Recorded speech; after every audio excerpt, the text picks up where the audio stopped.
বাংলাদেশ বাংলাদেশ অসম্ভবকে সম্ভব করতে পারে। সত্যি কথাটা, বাংলাদেশ অসম্ভবকে সম্ভব করতে পারে। কেননা বাংলাদেশের সবচেয়ে প্রিয় ফরম্যাট ওয়ানডে ফরম্যাট। এই ফরম্যাটে ওয়েস্ট ইন্ডিজ লাস্ট 11টা ম্যাচ কিন্তু বাংলাদেশের কাছে হারতে হয়েছে। লাস্ট 6 বছরে বাংলাদেশের কাছে কোনো ওয়ানডে ম্যাচ ওয়েস্ট ইন্ডিজ জিততে পারেনি।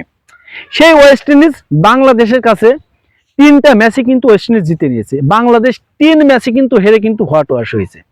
সবচেয়ে প্রিয় ফরম্যাট যেটা, এই বাংলাদেশের সবচেয়ে বাজে ফরম্যাট টি-20।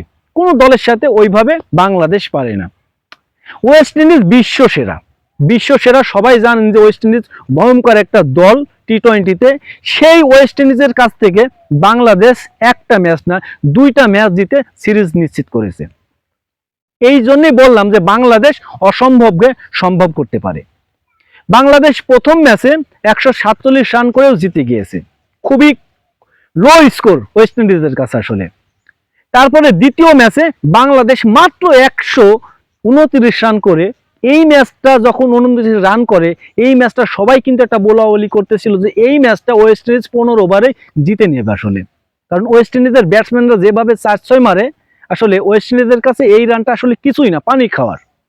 সেই ওয়েস্ট ইন্ডিজ এই রানেই গুটিয়ে যায়। বাংলাদেশের ব্যাটসম্যানরা আসলে সেইভাবে কেউ কিছু করতে পারেনি। মেহেদী মিরাজ 25 রান না কয় রান করেছে।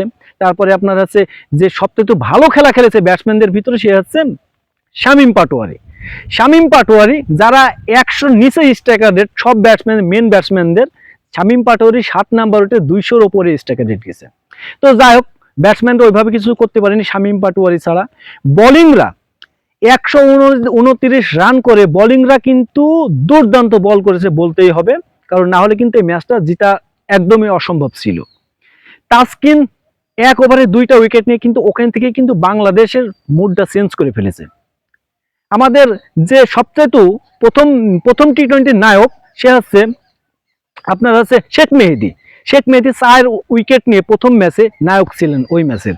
এই ম্যাচেও আসলে এই শেখ মেহেদীর উপরে সবার একটা ভরসা আছে। নতুন বলে শেখ মেহেদী দুর্দান্ত বল করে।